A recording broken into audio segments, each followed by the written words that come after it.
Populaire depuis la fin des années 90 pour son humour froid, son intelligence de jeu et sa répartie à toute épreuve, Marina Foïs est également une actrice à fleur de peau, qui réussit souvent à mettre ses propres émotions au service de ses personnages. Bouleversante dans Police, Darlie ou encore La Fracture, la comédienne de 52 ans sait se servir des drames qui ont émaillé sa vie pour construire ses projets.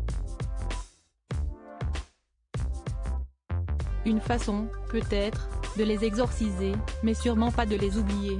23 ans après la mort de son frère aîné Fabio, décédé à 31 ans dans un crash aérien lors d'un meeting de Voltige, l'actrice est toujours aussi touchée bien qu'elle ne parle que très rarement dans les médias.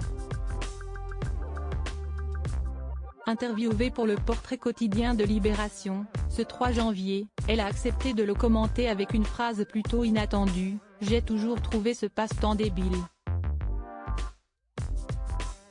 Un drame pour elle, tant elle a de souvenirs avec ce frère aîné, mais qu'elle prend aujourd'hui avec philosophie. La vie des Foïs, si est un équilibre instable entre beaucoup de chance et pas mal d'infortune. On est habitué à la catastrophe, mais on a aussi une pratique salvatrice de l'écoute et un accès au psy, raconte-t-elle.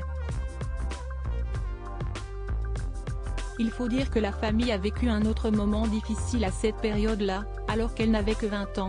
Giulia, l'une des filles cadettes de la fratrie, a été violée par un homme qui n'a pas été condamné. Devenue journaliste, la jeune femme en a fait un livre, Je suis une sur deux, que la féministe Marina Foïs n'a pas eu la force de lire, selon Libération.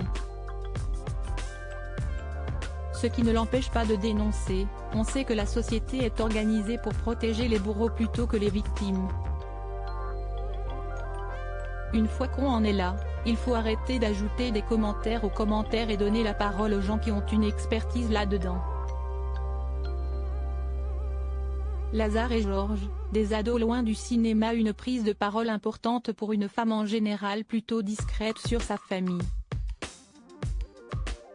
Révélant qu'elle a passé Noël en famille, avec Giulia, justement, et leur autre petite sœur Elena, médecin urgentiste, l'actrice fait également de rares confidences sur ses deux fils, Lazare, 18 ans, et Georges, 14 ans, né de son couple passé avec Éric Lartigot. Un couple terminé désormais mais qui ne les empêche pas de bien s'entendre.